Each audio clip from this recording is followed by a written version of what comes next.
We're following some new details on an American military service member killed in Iraq. We've learned that a Navy SEAL died fighting ISIS just north of Mosul.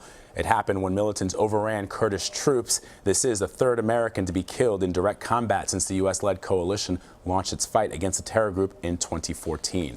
David Martin is at the Pentagon. David, what are your sources telling you about exactly how this Navy SEAL died? Well, this was a very violent firefight.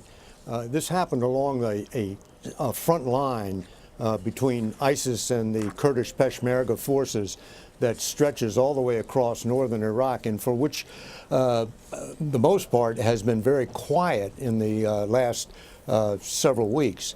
And a team of American advisors, to include that Navy SEAL, was visiting the Peshmerga forces, seeing if they had everything they needed.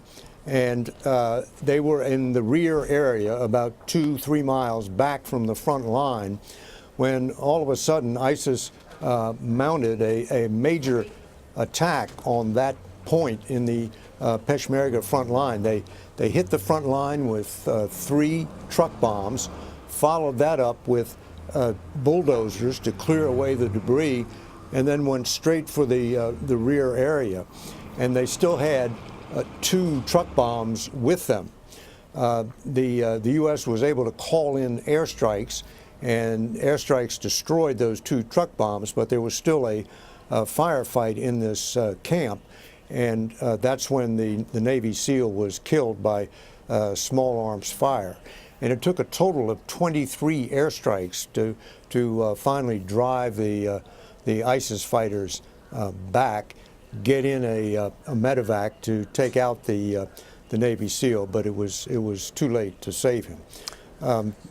This tells you, although the Americans were there almost by coincidence because they just move from camp to camp, checking on individual units as they go, we don't know if ISIS had some tip that Americans were there at the time of the attack. But either way, this tells you the troops over there are in harm's way, and the tide may be turning against ISIS, but ISIS still remains a dangerous and deadly enemy. David, remind our viewers before I let you go why this area of northern Iraq, Mosul specifically, is so important to this mission. Well, Mosul is the key city in Iraq, still held by ISIS, and if Iraq is going to be successful in expelling ISIS from its territory, it has to retake Mosul. And so these front lines with the Peshmerga, the Kurdish Peshmerga in the north, are part of this effort to envelop the city of Mosul prior to an offensive against Mosul, which is going to be a major fight, which may begin this year or may not. The preparations for this are going to be extensive, and they're nowhere near complete. David Martin reporting from the Pentagon. David, thank you very much. Sure thing.